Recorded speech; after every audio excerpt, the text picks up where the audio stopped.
Dalvin Cook, 44 yards. I took the over. Okay. Josh Allen, 37 and a half rushing yards. I took the over. Mm. Garrett Wilson, 69.5 receiving yards. I'm smashing the over. Aaron Rodgers, 2 touchdowns. Give me that. He's Yeah. actually at 1.5. So Yeah, I know. So that should be simple. James Cook under. I'm sorry. I have him at 10 carries. And that to me, I don't know. I'm very scared about that. You know That's a how. rough one. Uh, That's a tough one there. and then lastly, Brees Hall under 53 yards combined rushing and receiving. Yeah, yeah. Okay, okay. It's a solid parlay. You got a little scary one there in James Cook. Yeah, no, 10 James carries. Cook is the only freaking, outlier in all this, right? And that one's a tough one there, man. That one's a tough one. Appreciate everyone coming in real quick. Shout out to my guy, don't know. Houston Texans played a meaningful football game, Harley. Man, yeah, that was a fun one, huh? That was an encouraging game. We finally get to see Hmm. what the Texans are going to be on Sundays, and there's a lot to dissect here. Yeah, you say encouraging, and I have to agree. The when you generally lose a Texans game and you are the Houston Texans, you go on Twitter and it's just negativity. It's been that Mm. way the past 2.5 years. But after the loss against the Baltimore Ravens, Houston Texans lose 9-25. The D'Amico Ryans era starts with an L, unfortunately. But after the reaction was, yeah, I see something in this team. They look miles ahead of last year. You have a lot of fans already saying we are going to dominate the Colts. I have to agree with them. You saw a coached football team that didn't give up regardless on the score. You saw some good things from your rookie quarterback without three starting offensive linemen, didn't turn the ball over. And for the first half of this game, you felt really good. And, the crowd, the fan, the Houston Texans nation, they were okay with the outcome despite the loss. Yeah, for the most part, I think everyone agrees with that. I think most Texans fans agree that this was an encouraging game. Hmm. This was a game that you got to see everything come to fruition. Sure, it's an L for D'Amico Ryans, but it's a long season. I didn't expect them to win the game, and that was when they had a healthy offensive line. Mm. Which now, if I'm thinking about it, hindsight 2020, maybe a healthy offensive line, we're looking at a totally different game. This Mm. team was only down 1 point Yep. against the Baltimore Ravens, a Ravens team that should be in the playoffs or knocking on the playoffs, and they're contenders some way, somehow. Yeah. All right. So the Texans hanged with them for a half of football. We had our quick little halftime spaces, Hmm. and shout out to Cody and getting the spaces excited. Hey, you continue to play the defense you were doing in the first half, and if the offense can sustain some drives, they have a chance to win this game. Yes. They didn't, Mm-mm. but this was a lot to take away from, and man, that defense is fun to watch. It's fun to watch. We'll start with this first since it is, the biggest, well, the highlight of the Houston Texans day Yeah, against the Baltimore Ravens. Will Anderson Jr. is going to be a problem consistently in the backfield. If Lamar Jackson isn't as mobile as he is, Will Anderson will have 2 to 3 sacks. He was being held a lot too. There was times where I was like, why isn't Will Anderson getting a flag here? The yeah, linebackers there's a look few. fast. Jonathan Grenard, hey, I'm gonna give you your flowers, Harley. You brought Mm. up Jonathan Grenard on the past two podcasts of watch out for him. I know we haven't heard anything from training camp, but don't forget when healthy, he was a force. Hey, he had a sack and was in the backfield as well. I was very surprised by this defensive line. You had a rotating edge, Mm-hmm. defensive edges with Grenard, Hughes, and Will Anderson. Obviously, Will Anderson's taking the brunt of those snaps, but Jerry Hughes did his thing as well. He looked fresh when he was out there, Mm-hmm. which is what you want to do when you got guys coming around the edge in a rotating door. Jonathan Grenard, shout out to him, had himself a game, real good game against the Ravens. And you're looking at this and going, man, if you're getting that from Jonathan Grenard, and you know what you can get from a Will Anderson, sack 3 TFLs, thank you, Dono. If you are getting both of that combined at your Mm-hmm. defensive end spot and sprinkle in whatever Jerry Hughes is going to do for you, you got yourself a force at the defensive end position. A great combo in Jonathan Grenard and Will Anderson. That is something that we were all high on the secondary, and we'll get Mm-hmm. to them later. But the biggest question mark for this Texans defense was the front seven, defensive line, linebackers. How are they going to play? How are they going to look? What are they going to do against the run? The Houston Texans had themselves a damn good game Mm-hmm. against the Baltimore Ravens, stopping the run. Mm-hmm. That was never said out of your mouth for the last 2 years. It was horrible. Okay, hell, the last 3 years, it was horrible. So the Houston Texans, to me, if you're able to stop the Baltimore Ravens, a run-heavy team, Lamar Jackson, man, sucks that J.K. Dobbins got the torn Achilles. I mean, Mm-hmm. that just sucks. But Justice Hill and just the whole mobility of Lamar Jackson in general, you shut them down for the most part of that game. Didn't have him ever get comfortable too much in this game. Houston Texans, if they sustained a few more offensive drives, specifically the offensive line, they're shocking the world on Sunday. Mm. Yeah, no rusher had over 40 yards. Lamar Jackson led the way for the Ravens with 38. Gus Edwards, 32. J.K. Dobbins, 22. Hey, Zay Flowers even had 9 yards. But I agree, this run defense was surprising. Shout out to the big boys in front, Sheldon Rankins, Mm, Malik mm. Collins. They were doing their thing. And, when as we were watching the game, it was no missed tackles. And I really enjoyed the constant rotation of defensive linemen, of linebackers, of the secondary. You saw Henry To'oTo'o very early. You saw Kurt Hinish very early. And like you mentioned, man, they all looked fresh with the secondary, who were without Jimmy Ward, and they lost Jalen Petrie. He was hospitalized with some lung issues. I don't know if we have an update yet, or we do. Apparent, is he out yet? Man, I have to look at Brooks Cabina. He did tweeted something out. I Hmm. think it was encouraging, though. I think it Yeah. was encouraging. I can't remember off the top of my head. I'd have to look it up.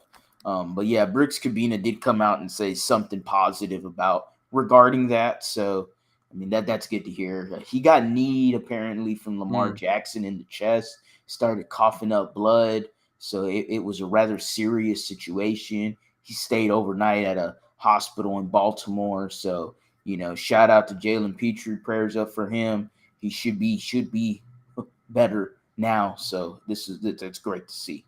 Yeah, and also, guys, make sure y'all are liking today's live stream as we break down the Houston Texans Week 1 loss against the Baltimore It's Ravens. awesome. But Jalen Petrie, when he was out there, man, he was flying. He almost had a sack. He was making plays. That's what you want to see from, one of the captains on your team. Derek Stingley was locked down, targeted 2 times, one catch allowed for 20 yards. I don't think that was PI against Odell Beckham Jr., but Derek Stingley had himself a day. Steven Nelson had himself a damn good game too. The first interception turnover of the year was by Steven Nelson. Hey, I said it all throughout training camp. Steven Nelson has looked damn good. And even Tavier Thomas, we got to give him his flowers. Very good as well in Really the good. slot, man. We were very concerned about him getting a roster spot over Derek Stingley. But overall, I was very encouraged by this Houston Texans defense. And as the season, goes on, they are only going to get better. You Yeah, mentioned, for sure. uh, what do you Sorry, think my about bad. it? The entire performance. Yeah, I mean, for sure. Didn't mean to cut you off there. You Thought you were goodbye. about to stop. Um, but I mean, Derek Stingley was again locked down. I mean, I've been saying it before during training camp. I just felt like Derek Stingley is going to have himself a Pro Bowl season. Mm, I think he's going to dance around the words of All Pro. We had John Crumpler on here with us a while back. Make sure you tune in to the Believe in Texans podcast where you mm, could check out that episode. It's one of our earlier ones. And he had mentioned, we asked him the question about, who do you think can be an all pro? And, obviously he mentioned Jalen Petrie. The overall strength of safeties in the NFL is lacking at times. And Jalen Petrie could possibly knock that door down. And I do agree with him. I said Derek Stingley, mm. and I have an agenda to push. I got my Stingley agenda to push because I have fans that are still sniffing up Sauce's ass every single day. They just get all up in there. They get all up in there. They're just face deep in that thing. They all in the sauce, all up in it. And I can't stand it. Mm. I can't stand it. It's like any chance they get to throw crap at that pick, they have an opportunity to throw it. And I am so glad to see Derek Stingley. I mean, only 2 targets. That's He was insane. only thrown to twice. Come on, that right there is insane. And we're gonna get into that Colts game later. But No, I mean, man, there was a lot of hype around this Ravens wide receiving core. yeah. OBJ's, first debut as a Raven, he did the Ray Lewis dance coming out the tunnel, shut down by Derek Stingley. Zay Boom. Flowers, everything as advertised, led in Oh, receiving yards for that the dude. Baltimore Ravens. And the way they used him, I thought the Houston Texans would have used Tank Dell. They Yeah, target him so many times on third down, and they got him the ball in separation. They got him in screens. The Houston Texans on Sunday chose to run more screens with Noah Brown than Tank yeah. Dell. And is that a play calling issue, right? Do we have to throw some slander at Bobby Slowick? Or are we just not really trying to put a lot of pressure on a rookie? But me and you were there at every single training camp. Harley, I'm going to ask you, who was the best receiver there? Oh, it was Tank Dell by far. So what are we doing here? I would have thought Tank Dell would have been utilized a lot. Yeah, I mean, if I'm the Houston Texans, if I'm Bobby Slowick and everybody, I'm looking at what the Ravens did with Zay Flowers, and I am taking a page out of their book, Mm, putting it in my back pocket. No, don't put it in the back pocket. Actually, put it in the front of your binder. Set it right there. Plays to how to use Tank Dell mm, via Zay Flowers. Like that is what you got to do. Um, sure, when they did have Tank Dell out there in the few plays he had, there was some motioning with him, which I like to mhm. see.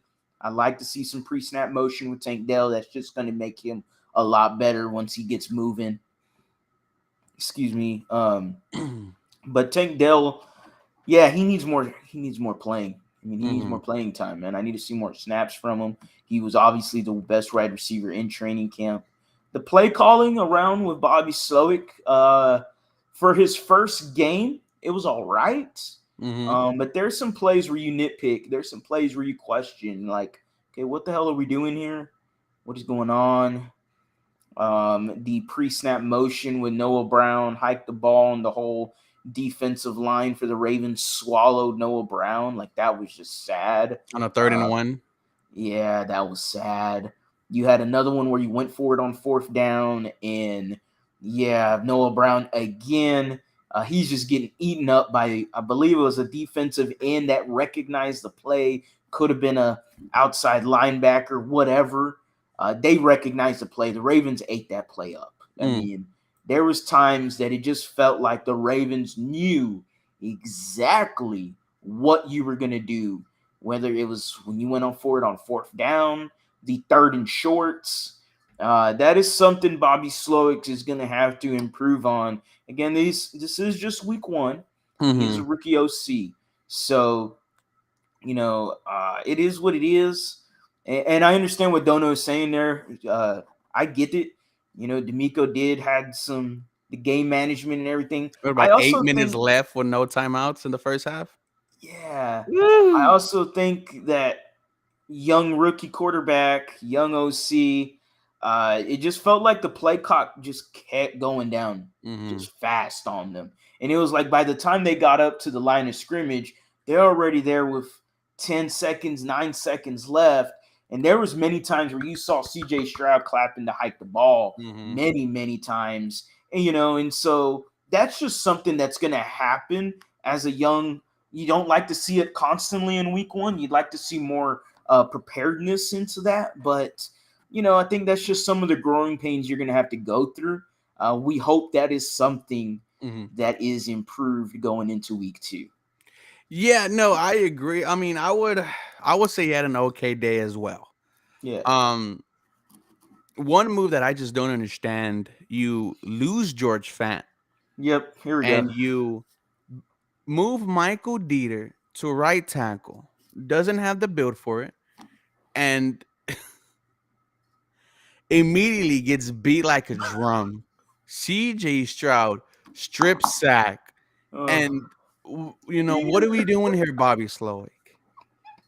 Yeah, I was I was very confused. It was like the cherry on top to this, because we were kind of expecting something from this Houston Texans offense.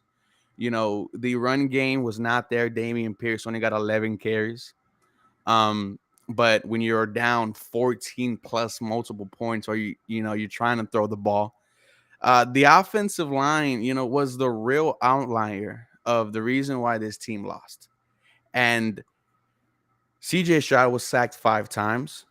If he didn't escape a couple of them, he would have been sacked 8, 9.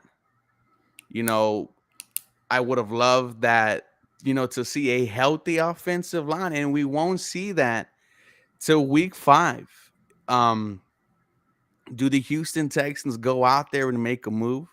I don't know. Dotson Risner posted a airport photo, and someone circled the city of Houston. Is that a destination from Dotson Risner? I don't know, but I don't want to see my quarterback being sacked 5 times a game. And the Baltimore Ravens defense, they brought it. They were coming at CJ Stroud. Pause. But they knew that the O line was a weakness.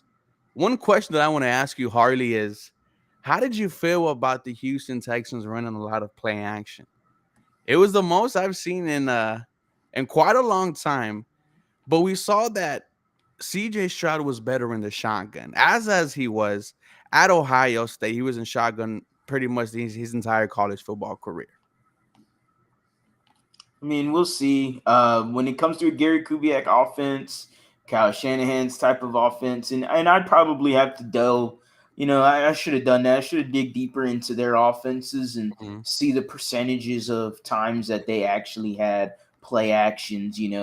Whether it was back here in Houston with Coobs or Kyle Shanahan right now with the 49ers. But yeah, they utilize play action a lot. And how effective was it? Because you only ran the ball 11 times with Damian Pierce. I didn't feel like they used Damian Pierce enough Mm, at times. And I know the offensive line was horrendous, but what's the point of a play action if you can't run the ball effectively? mm. I'm just going to pin my ears back every time, and that's what the Baltimore Ravens did. So I think that's just up to scheme, really. Play action again was just something that happens all the time. 3 times CJ chunked it down the field, receivers failed him. I don't know, man. The one where he threw it to Nico Collins and Kyle, I think it was Kyle Hamilton, was Mhm. just screaming right at him. There's no receiver in the NFL that can make that catch. I I mean, there is less than 3 that can try to make that catch. Less than 5, maybe, that can try. And there was a lot. I saw it on the timeline all day today. I don't know if you remember that pass. CJ kind of escaped the pocket, was rolling near the sideline, threw it across his body ish. You don't really want to see that, and just chunked it up to God, Dieter. Chunked it up to Nico Collins, and the safety just took him out. Mm. I mean, what can you do there? I saw a lot of people I don't complaining have a about. problem with that throw Yeah, because it was right on the money. yeah, It hit Nico Collins in his hands. I yeah. saw them complain about the Dawson Schultz throw where he was covered by three, Ravens. The ball was in his hands. Yeah, man. CJ Stroud is surprisingly accurate. I have no issues with him taking shots like that if you could fit it in there, and that's what he can do. But with his performance, I think you see something there. When he had time to throw the ball, he was able to throw it. And when he had to make a play with his legs, he did. He had about 14 rushing yards. Shout out. Got me some money on Prize Picks. Mm. Shout out to gambling, man. I just got into it. I don't want to get too attached to it. But Don't get too um attached. with the better offensive line, I think CJ Stroud will really turn some heads, will really make some Yes. plays. And, as it goes on, we'll see more of Tank Dell. We'll see more of Dawson Schultz. Only 4 targets, man, 2 catches, Yeah, 4 yards. that's unacceptable. I mean, Dawson Schultz was one of the best tight ends in the NFL with the Dallas Cowboys. He needs to be utilized as a weapon, and that needs to start sooner rather than later, right? I think, it felt like Bobby Slowick wanted to give some chances to the veterans, right? And it just didn't work out that way. One veteran, though, Robert Woods, shout out to you. You had yourself a very good day. 2 third downs were thrown. I'm sorry, 3 third downs were thrown to Robert Woods and completed by Robert Woods. So shout out to the veteran. Um, Another wide receiver had a good day, Harley. Nico Collins. No, you don't say. Mm, 80 Don't yards, say. 6 catches. How do you feel about the wide receivers' performance in week one? I thought Nico and Robert Woods played well. Mm, A little unexpected, maybe, but hey, I thought they played well. I thought they played really swell. Robert Woods was someone that it felt like C.J. Stroud relied on. He mm, needed something to happen. Well, boom, Robert Woods, quick little 4, 5, 6 yard catch. So and that's what's needed. You need something. Oh goodness gracious. Yeah, or whatever. I'm not gonna get into UG freestyles being an absolute idiot on the live stream right now. I mean, oh well, buddy. Go ahead and be a Cleveland Browns fan if you want Deshaun Watson. mm. Go ahead and get down there, just like I mentioned about Sauce Gardner sniffing his ass. Why don't you go down there and do that to Deshaun? He might spread it wide open for you, bud. My goodness. Anyway, I do appreciate that the slander around Nico Collins was a lot this offseason. Mm-hmm. Um, I don't know. I always saw the dude as a guy that's 6'3", 6'4", wide receiver. He has a lot of intangibles and a lot of skills that the rest of this receiving, besides Tank Dell, uh, they don't have Mm. necessarily. And I thought that with a better quarterback in C.J. Stroud, that's not breaking news. C.J. Stroud's a better quarterback than Davis Mills. So that to me should equate to better play from Nico Collins. And we got to see some of that on Sunday. Mm-hmm. Overall, both of them looks solid. Noah Brown, Mm. Yeah, I agree with Carlos. We have to use tight ends to help block and need to run the yes. ball way more. Shout out to Carlos. It was his birthday a couple of days ago. But, Oof. with Nico Collins, right? I don't want to be that guy on pace for 1,300 yards. I don't want to be that guy Hey, there we go. on pace for Ah, 1,300 yards. ah. Wide receiver one. Nico Collins, luck, man. Shout out to Nico for kind of answering the bell, right? His 2 catches in the fourth quarter, one of them was on a 3rd and 16, was 1 yard short. The other one was like a little slant slash post, and he took a 26 yards. So definitely got into a connection with CJ Stroud. I need this to continue. Luminaire said, why This Mills is a had good his point. helmet on like he was gonna come in at one point. I don't know. But CJ Stroud was never I mean, I wouldn't say never the reason why I felt like we were losing, right? He obviously had some plays where Yeah. he straight out missed his wide receivers. I gave him a C yesterday, a C plus on his performance. I got some hate from it, right? I just felt like, a touchdown would have been great. I mean, Yeah. no interceptions, fantastic. But overall, CJ Stroud, I'll give him a C plus. If you want me to give him a B minus, I'll do that. Cool. We can push it to a B minus, I guess. I don't know. CJ Stroud, I think that C plus is fair. Mm. There's also some throws that he had, and they were overthrown. They went out of bounds, overthrown. There was a few there. I think at some point that the pressure did somewhat get to him at a time. It's tough to stay comfortable when as soon as I hike this ball, I got to get rid of it. And if I don't get rid of it, okay, I got to run. So those are the first two things in your mind besides, oh, wait, I have to actually pass this ball. Yeah. So the offensive line did him no favors whatsoever. Maybe that's what the fans are trying to say. Maybe it's an unfair grade because of the Mm. offensive line. Maybe. I don't know. If that's the case, then okay, fair point. The offensive line was horrible. And the problem with this is we got to see it for 3 more weeks. Yeah, no. And like I look at the offensive line, I see 3rd and 6, 3rd and 13, 3rd and 7, 3rd and 5, 3rd and 5, 3rd and 7, 3rd and 15, 3rd and 21, 3rd and 16.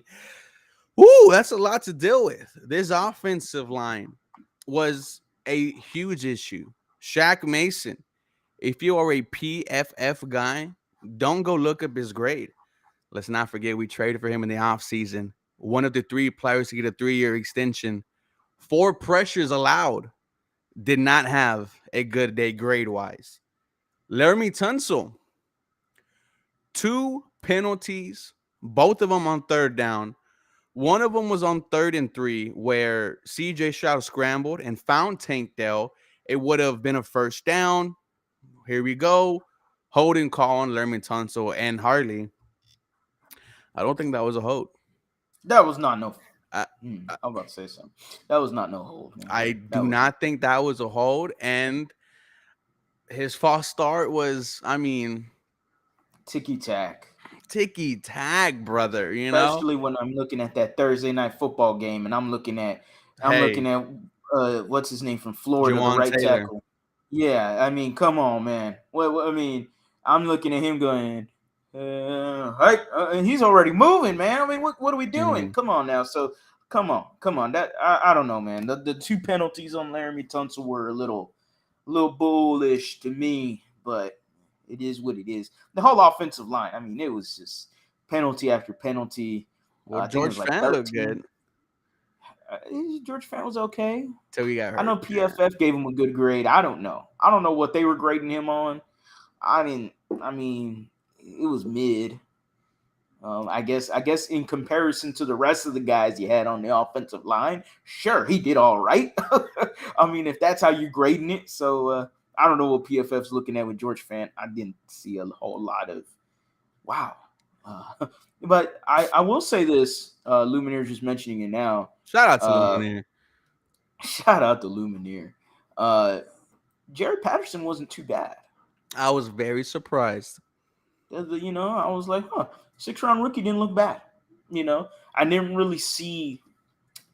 It's always bad. I don't want to see the offensive linemen's face masks. Mm. Because if I'm seeing their face masks, that means their whole body's turned running towards CJ Stroud. And I don't want to see that. I don't. That's just bad football. And I don't Mm-hmm. want to see it. It just sucks. We got to see this for 3 more weeks. And Mm. this, I know everyone's talking about, oh man, we're going to beat the Colts. We're going to beat the Colts. We're going to beat the Colts. This offensive line is so bad that it can make you lose this game. No, I 100% agree. That's why I'm screaming, go out there and get Dodson Risner. And I don't. This man played 900 snaps last year. Was he that bad of a teammate? What was he? I don't know what he did. No one will ever know, except for the people inside the Denver Broncos locker room. But Dotson Risner is better than Josh Jones. And speaking of Josh Jones, you don't even know if you're going to have George Fant next week. He is, I think, right now questionable. Dotson Risner is an easy plug and play at left guard. 28 years old. You could get rid of him in the offseason. But when you're talking about CJ Stroud, and he got sacked 5 times. So by the time we have our starting offensive line, CJ Stroud would have already been sacked 20 times if we are going off of projections. Mm-hmm. I am worried in terms of, that gets to a quarterback's head. I Yeah. saw it with David Carr. I saw it with Deshaun Watson. Yeah. I do not want to see it with rookie quarterback CJ Stroud. We need Yeah. to just keep on investing into this offensive line. But it just was not good. Wasn't the offensive line's been an issue for I think our entirety of the organization. Um, a lot of slander with Bobby Slowick in the comment section. I'll just say this: he can't. I mean, it's tough to let the offense flow when you only got 2 seconds to throw the football, and he knows that too. He's not an idiot.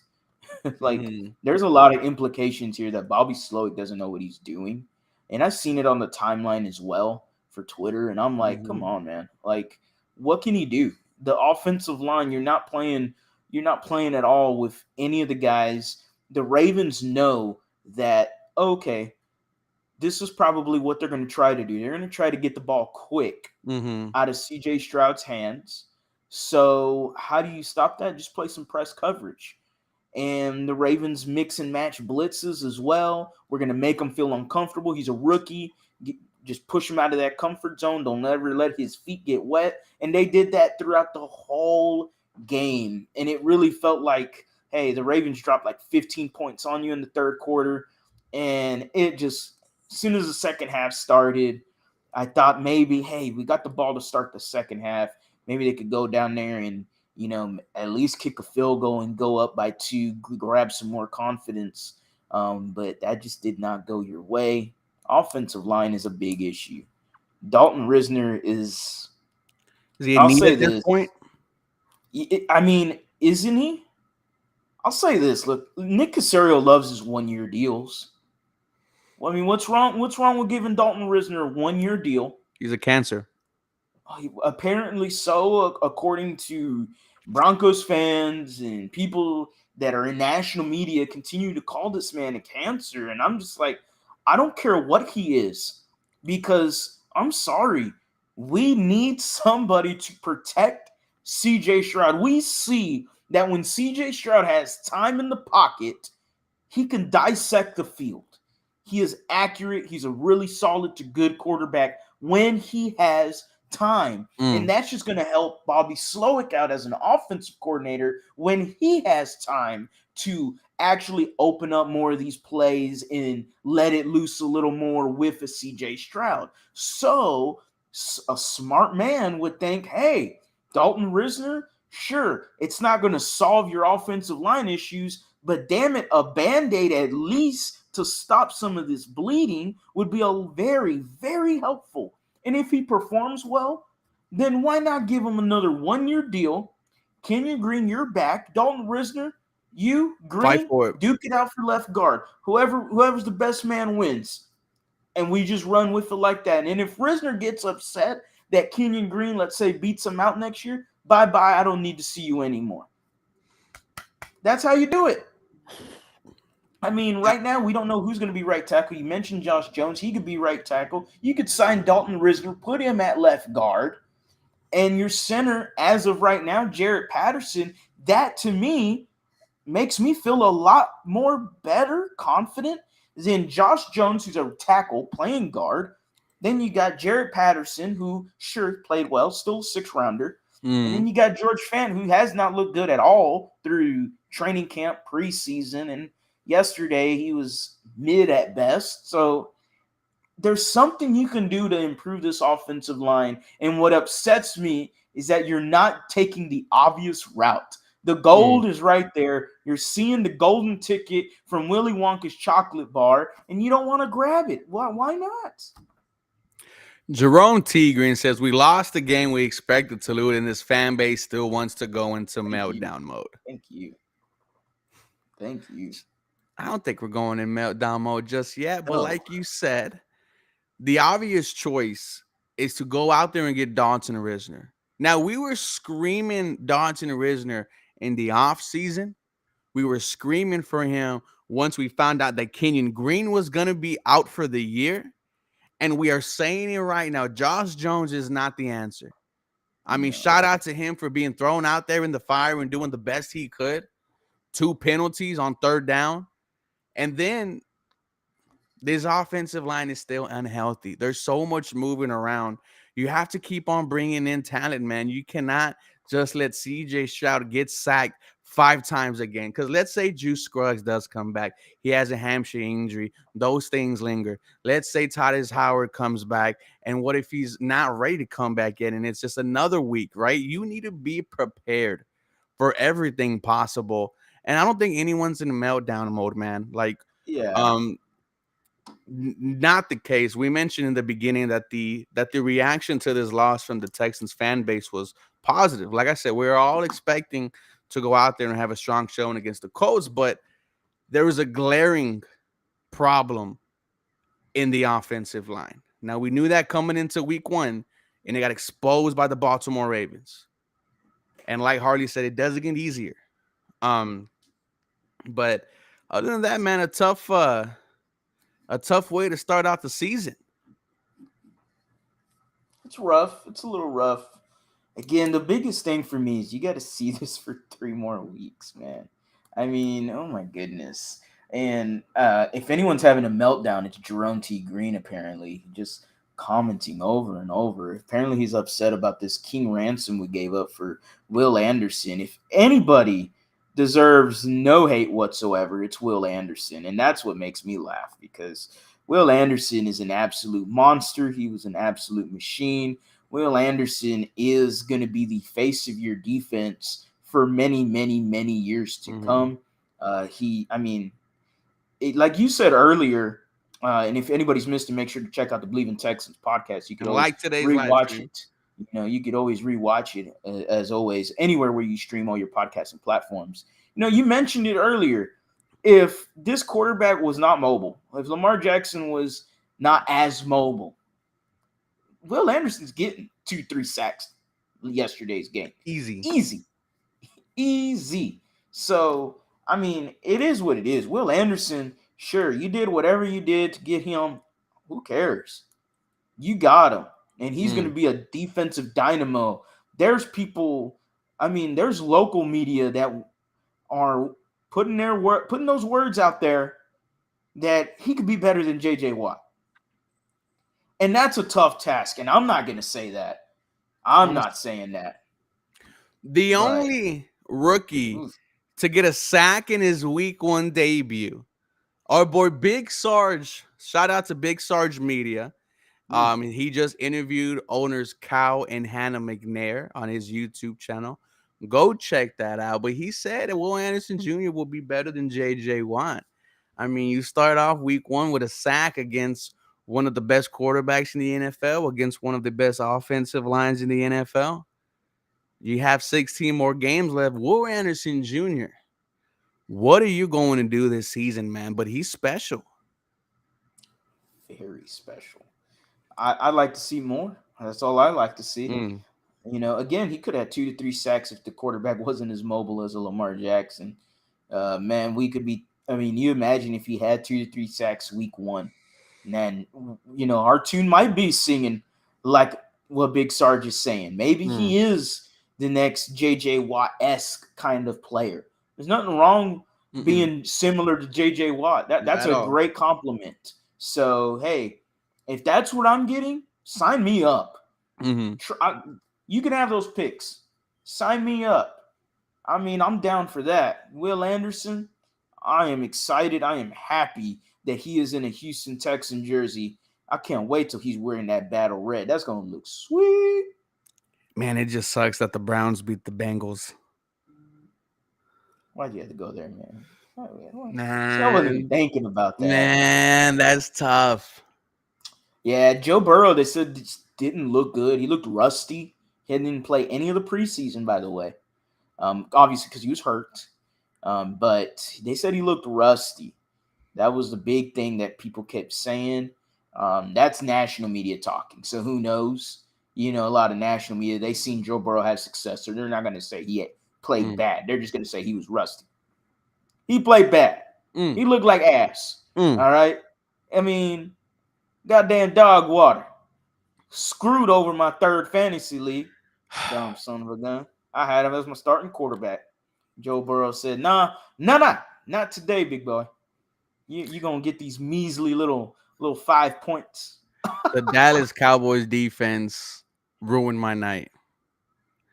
I mean, I'm up by 15. I I don't even watch the whole first quarter.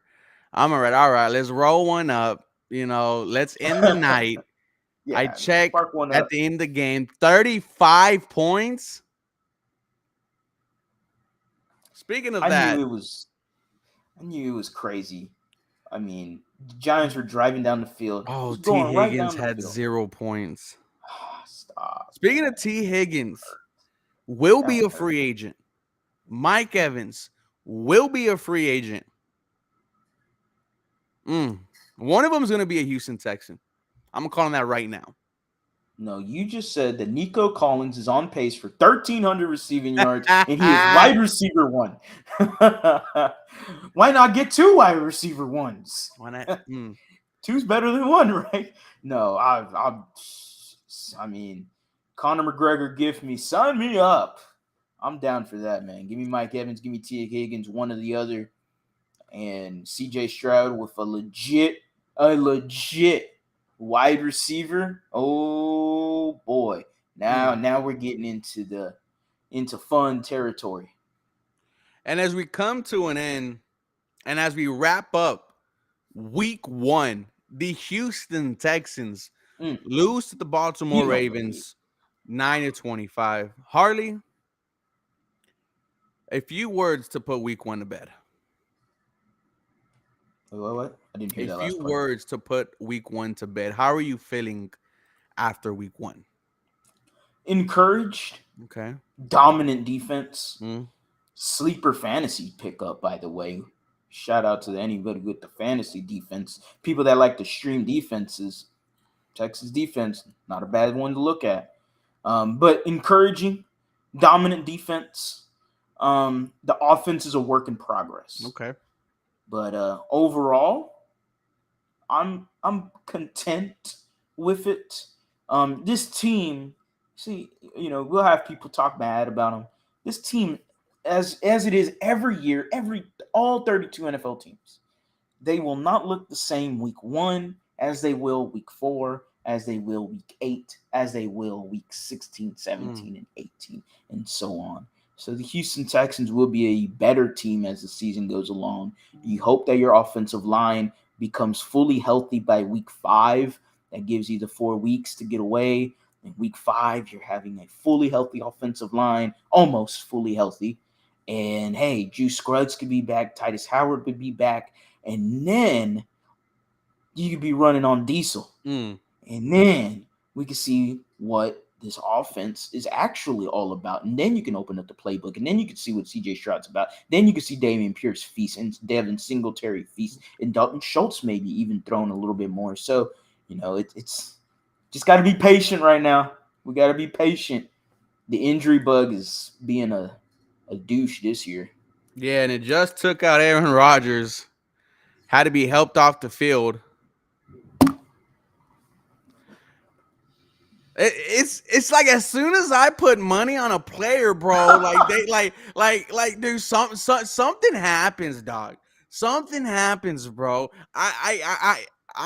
I'm done. Like, bro, like regardless if it was $10, but Aaron Rodgers, he gets out on his first drive of the game. Like, is this like the football gods are doing me dirty? The Prize Pick God, whatever he or she is, they don't love me. Plus 1.5 tutties. What are we doing, bro? I thought. It just happens to me, dog. It happens to me. As soon as I want to put a little $5 here, $5 there, they now become the worst. Damian Pierce under 56 yards. Are you kidding me? Breeze Hall on his first carry just got 26. I have him under 53. What are we doing?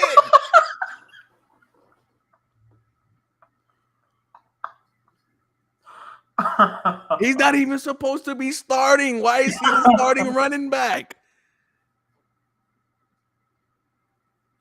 Oh, man. Oh, my God. I mean, yo, you need to bet on Deshaun Watson. You got this bad juju. I need you to be betting on Deshaun Watson, my guy. Sheesh. I don't know what to tell you, my guy. I grew up hearing that. Man, I lost my ojo clapping, bro. But I grew up hearing that. I grew up hearing that gambling is bad. It's true. And Aaron Rodgers on his debut is helped off the field. Nonetheless, man, as we wrap up week 1, that is Harley, my dog, at the lead_Houston, trying to get to 5,000 subscribers at the end of the season. He will definitely get there. You can search me up on YouTube. Just type in 713 Houston Sportcast in the search bar. And thank y'all so much for being here for week 1 of Believe in the Houston Texans. Make sure you guys like this live stream and check out the podcast. Have a rest of a good Monday night. Y'all have a blessed day.